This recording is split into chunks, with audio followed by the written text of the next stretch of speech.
Adam, how are you getting on today? Currently 1-1 in the legacy portion, winning 2-1 versus Miracles and losing 2-1 to Infect. Okay, so what can you tell us about the basics of the deck? How does it work? What are you trying to achieve? Basics of the deck is using Show and Tell or Sneak Attack to cheat a giant creature into play early, either Emrakul or Gristlebrand. And the plan B being using Show and Tell to put Omniscience into play, which either lets you cast the giant creatures or lets you have access to a combo kill via Cunning Wish. Uses fast mana such as Ancient Tomb and Lotus Petal to cheat them into play quicker, sometimes often as early as turn 1, and alongside your usual Brainstorm, Preordain's Ponders for filtering, and cheap counter magic in the form of Spell Pierce and Force Spell. Okay, excellent. How have your matchups gone so far today? Well, matchup against Miracles went obviously 2-1 win. First game just involved putting an Emrakul into play on turn 2, and he didn't have the right answers lined up, so just smash right through him. Game 2 was a long drawn-out affair where I got beaten down by one Instrumental tokens, Flusterstorm being a particularly nasty card against this deck in that matchup, mostly because it just gets into long drawn-out counter wars, and then Flusterstorm is a great trump in that spot.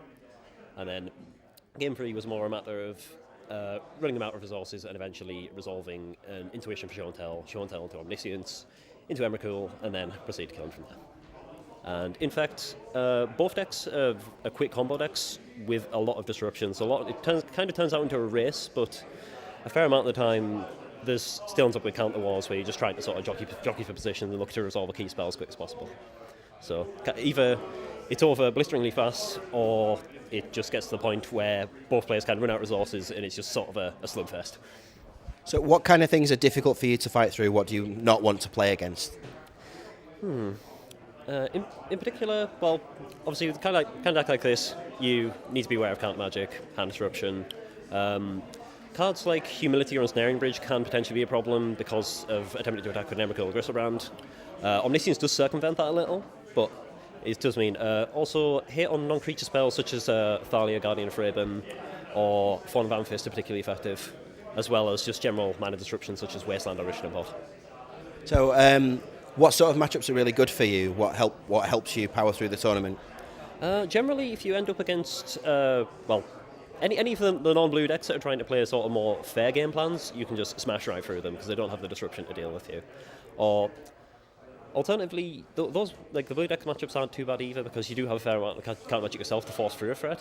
It's kind of strange. It's kind of a deck that just sort of does its own thing, and then you kind of just need to know what cards work well against you and just trying to maneuver your game plan around it. Just trying to get a fast threat into play as quick as possible. So if your plan is to focus on what your deck's doing to the exclusion of your opponent's plan, do you think you're well positioned today? Do you think that we've got a meta game that allows you to do that? Hard to say. I haven't really seen a lot of what else is going on here, but judging from what I've seen, nothing too unexpected at the moment. So I think I'll fare a decent shout. Yeah. Any particular reason you chose the deck? Is it a favourite of yours? Yeah, it's a favourite of mine. I just used to play fair decks in all sorts of formats, but I got to the point, okay, what's the silliest thing I can do in the format? Proxy the deck together, first time I played it, put turn 1 Emrakul into play. I'm like, okay, I'm sold. This is the deck for me. Like, this is exactly what I want to be doing in Legacy. What are you playing in Modern today? Modern, I used to play Jund for a long time, but I don't think it's particularly well positioned at the moment, so I've moved on to Grixis Delver. So quite a different style of deck then for the two formats? Yeah, just more trying to find like pet strategies that I like in both formats and find the right builds for each. So Delver was more an attempt at playing more of a fair deck, like just sort of the one-for-one removal game, but having a quicker clock than Jund. And also I think the blue disruption and Snapcaster Mage is a big incentive to play that as opposed to green. Bolt, Snap, Bolt, everybody's favourite. Absolutely, especially when you factor in cards like Spell Snare, which is really strong, and Colligan's Command in particular is really strong with Snapcaster too. And also great against decks like Affinity, for example. So in your Sneak and Show list, one of the tools we've got is the Cunning Wish, which gives you access to the Wishboard. Yep. Have you given over a lot of space in the deck to that, or do you still have some proper sideboard tools available? You do have a handful. It's more, I've got 5 actual cards that I'm planning to board in on a usual basis, and then there's 10 slots that are devoted to the Cunning Wish sideboard. So it's about two-thirds of the sideboard is devoted to it. So just usual combinations of like counter magic such as Pyroblast or Flusterstorms when counter wars, Through the Breach as another means of putting a giant creature into play. Situational cards like Trick Bind or Surgical Extraction to buy you out of awkward situations.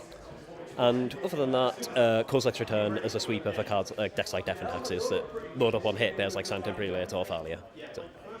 So which are the cards that you would board in rather than wish for? There's 2 Blood Moons and 2 Pyroclasms, along with 1 Boseiju who shelters all, which are the cards that I tend to board in. I mean, occasionally in matches where you shave Cunning Wishes or board them out entirely, you can obviously switch a couple of cards in, but generally those are the ones that you want to sideboard in.